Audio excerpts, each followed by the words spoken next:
Hallo und herzlich willkommen zu CKTV, Folge 3 der zweiten Staffel, unserem Staffelfinale. Wie bereits angekündigt, sind wir heute bei Jägermeister Racing, den orangefarbenen, legendären Rennfahrzeugen der 1970er Jahre. Viel Spaß beim Zuschauen.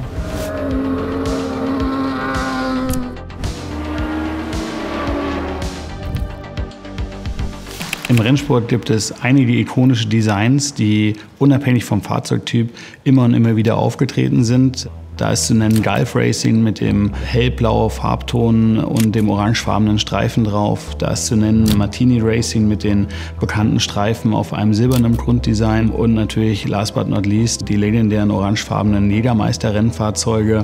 Unabhängig vom Fahrzeugtyp selbst war die orangefarbene ikonische Lackierung immer zu erkennen mit dem Jägermeister-Hirsch und den weißen Schriftzügen. Und das wollen wir euch heute hier entsprechend präsentieren und euch mitnehmen in die Welt der orangefarbenen Rennautos.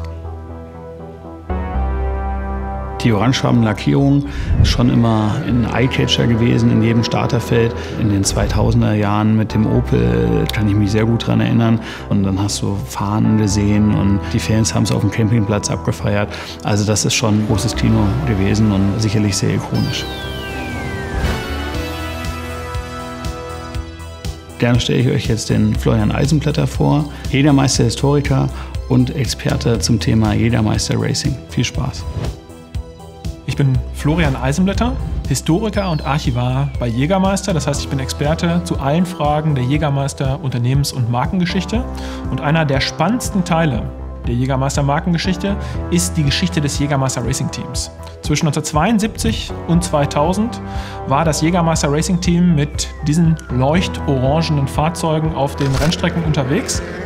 Und hier sind wir heute in der Sammlung des Jägermeister Racing Teams, wo wir ikonische Fahrzeuge aus diesen Jahrzehnten an einem Ort haben. Wie kam Jägermeister Anfang der 70er Jahre eigentlich in den Rennsport? Naja, da kamen verschiedene findige Herrschaften und günstige Situationen zusammen. Ecki Schimpf war Journalist und war und ist begeisterter Racer. Es hat angefangen mit einem großen Interesse für das Thema Motorradrennsport und ist eben weitergegangen in den Bereich des Automobilrennsports. Und so ging er zu seinem Cousin Günter Mast, damals Geschäftsführer des Unternehmens Jägermeister, und hat gesagt: Du Günter, ich würde ganz gern die Rallye Monte Carlo fahren mit einem Porsche 914. Kannst du mir nicht vielleicht 500 Mark geben? Und Günter Mast meinte: Ach, so eine krumme Summe, nimm doch 1000 und wir sprechen danach nochmal. Was Günter Mast zu dem Zeitpunkt wusste, war Sponsoring, Werbung war im Rennsport damals schon erlaubt. Und so fuhr Ecki Schimpf mit dem Porsche 914 und hat sich anschließend nochmal mit seinem Cousin Günther unterhalten, der das Thema super spannend fand. Und Ecki gesagt hat: Ja, kauf dir doch mal einen ordentlichen Rennwagen und bau anschließend ein ganzes Rudel von Rennwagen auf, um Jägermeister richtig sichtbar zu machen. Das ging also mit einem Kauf dieses Porsche 914-6 los und die ersten Rennen in einer Farbe bestritt, die man heute gar nicht mit Jägermeister Racing verbindet, nämlich der fuhr in grün. Und nach diesen ersten Rennen hat sich dann Günter Mast gemeinsam mit Eckhard Schimpf den Wagen angeguckt und hat gesagt: Ja, ganz schnittiger Wagen, aber die Farbe ist doch eigentlich ein bisschen langweilig. Haben wir nicht irgendwas anderes? Es gab eine andere Farbe im Jägermeister-Universum, nämlich Orange. Und seitdem sind die Rennwagen des Jägermeister Racing Teams stets in diesem super auffälligen Orange.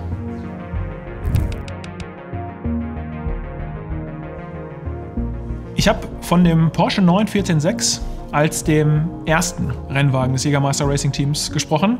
Das ist nur so halb richtig. Denn das eigentlich erste Auto, das jemals in einem Jägermeister-Livery auf Rennstrecken unterwegs war, war ein viel kleineres und viel langsameres Auto, nämlich ein Abarth 695 SRS, der schon ein Jahr vorher, bevor es sozusagen das offizielle Jägermeister Racing Team gab, an den Start gegangen ist.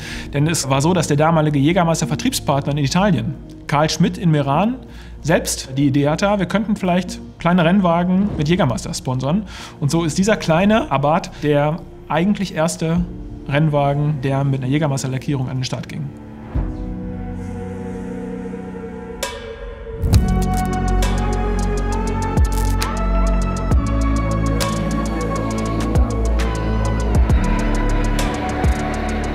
Der BMW 320 Gruppe 5 ist ein ganz besonderes Fahrzeug.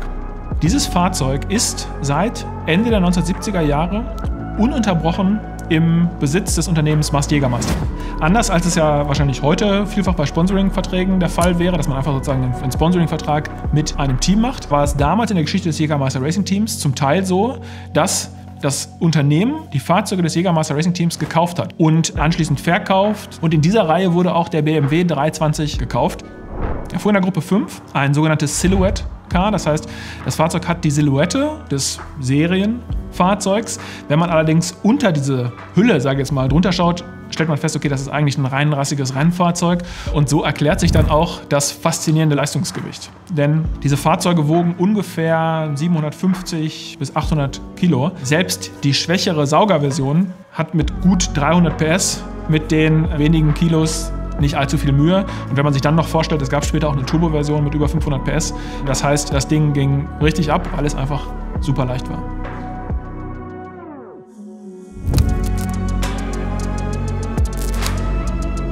Porsche 911 Rennmodelle waren für viele Jahre Teil des Jägermeister Racing Teams, angefangen mit dem Porsche Carrera RSR und dann natürlich über den 934, 935 bis hin zu den ganz monströsen Ausbaustufen 935 K3 und später sogar K4, die in ihren stärksten Ausbaustufen über 800 PS hatten und auf den Geraden über 380 km/h gefahren sind. Dieses Fahrzeug hier ist ein etwas früherer, ein 935 Turbo und für mich ein super hübsches Fahrzeug, das gerade mit den dicken Backen hinten richtig brutal aussieht.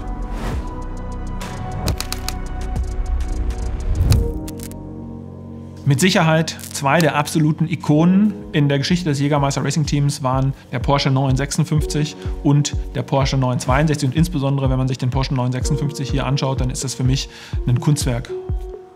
Der Porsche 956 ging für Jägermeister ab 1984 an den Start. Das Fahrzeug hier wurde beispielsweise von Hans-Joachim Stuck und Stefan Belloff pilotiert, mit dem das Jägermeister Racing Team auch seinen größten Erfolg erringen konnte. 1986 wurde Jägermeister Racing Sportprototypen-Weltmeister mit dem schweizerischen Walter Brun-Team und von daher mit Sicherheit eins der Highlights auch in der Geschichte des Jägermeister Racing Teams. Der Porsche 962 stellt eine Weiterentwicklung des 956 dar. Vor allem aus Sicherheitsgründen wurde infolge mehrerer schwerer Unfälle das Reglement verändert. Und so wurde beispielsweise eben die Vorderachse weiter nach vorne gelegt. Gleichzeitig wurde das Fahrzeug modifiziert und noch schneller. Der Porsche 962 hier fährt auf der Geraden über 400 km/h, hat in der Qualifying-Ausbaustufe über 800 PS auf jeden Fall und ist ein brutal schnelles Auto gewesen. Das letzte Fahrzeug, das für Jägermeister Racing an den Start ging, war der Opel Astra V8 DTM aus dem Jahr 2000, pilotiert von Eric Ellery. Im Anschluss hatte das Unternehmen Jägermeister den Fokus seiner Marketingaktivitäten verlegt. Und zwar weg vom Sportsponsoring hin in den Musik- und Festivalbereich. Und deshalb war das Jahr 2000 auch das letzte Jahr, in dem Jägermeister Racing mit diesen orangen Autos am Start war. Und daher der Opel Astra vielleicht leider das letzte Fahrzeug des Jägermeister Racing Teams.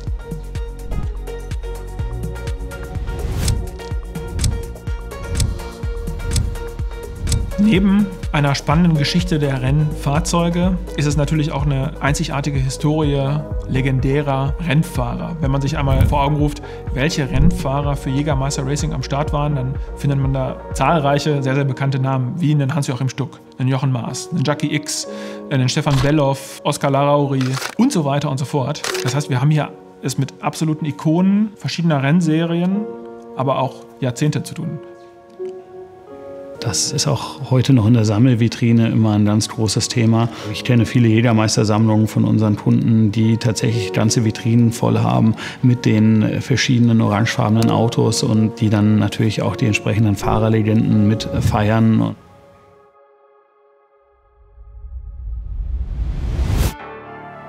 Ja, in Sachen Modellautos sind wir natürlich mit Werk 83 darin bestrebt, die Legenden von den 70er, 80er, 90er Jahren, aber auch der frühen 2000er Jahre als Modellauto für die Sammlervitrine zu bringen. Jetzt, wo wir über das Thema Jägermeister Modellautos sprechen, möchte ich noch eine Formneuheit präsentieren, den BMW E36. Das ist ein Fahrzeug, was Ende des Jahres in den Fachhandel kommen wird und ja, natürlich perfekt zum Ford Mustang DTM passt. Beide sind damals 1993 gegeneinander gefahren in der DTM und eine sehr passende Gelegenheit, das Modellauto in diesem Rahmen auch dann zu präsentieren und euch vorzustellen. Ein weiteres Highlight ist der Porsche 956 von Brun Racing, hier im Maßstab 1:12. Das ist das erste Modellauto im Maßstab 1:12 von Werk 83. Für uns eine ganz besondere Verbindung, da das Fahrzeug von Stefan Bellof 1985 pilotiert worden ist. Stefan Bellof kommt nur wenige Kilometer von uns entfernt her. Und ja, die Insider wissen es natürlich auch, dass wir unter anderem die Stefan Bellof Homepage betreuen.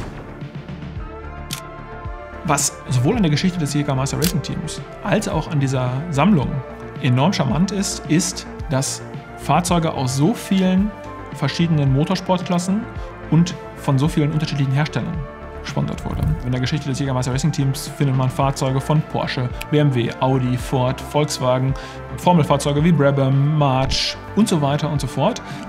Das heißt auch, dass es natürlich Fans unterschiedlichster Automarken gibt, die sich für Jägermeister Racing begeistern können. Und das ist für uns immer total schön zu sehen, die unterschiedlichen Fans ansprechen zu können. Also ich persönlich habe zu Hause eine Vitrine, wo meine Jägermeister Modellautos drin stehen. Wenn man jetzt hier ins Gebäude reinkommt und sieht die Fahrzeuge im Maßstab 1:1, die originalen Rennfahrzeuge stehen, ist das schon so dieser erste Gänsehautmoment, wo man völlig fasziniert wie ein kleines Kind im Süßigkeitenwarenladen hier durchläuft und das kaum fassen kann, weil man diese Autos früher von der Tribüne aus gesehen hat oder im Fernsehen gesehen hat. Und das ist schon sehr, sehr, sehr spektakulär und lässt einen da ehrfürchtig werden. Das war das Staffelfinale von CK-TV, der zweiten Staffel. Wir haben euch dieses Jahr spannende Einblicke gegeben in die Ferrari-Kollektion im Nationalen Automuseum. Wir haben euch begleitet auf die Reise 40 Jahre DTM von den modernen GT3-Boliden hin zum historischen Ford Mustang, wo wir Gerd Ruch interviewt haben, der die Storys rund um seinen Mustang erzählt hat und wie das Auto auch heute wieder zu sehen ist. Und natürlich zu guter Letzt waren wir hier bei Jägermeister Racing und haben euch die legendären orangefarbenen Rennfahrzeuge präsentiert. Mein herzlichen Dank an Ecki Schimpf und Florian Eisenblätter, dass wir hier zu Gast sein durften und natürlich auch an Jägermeister. Ich freue mich auf 2025, auf die dritte Staffel CK-TV. Bleibt uns treu, bis dann.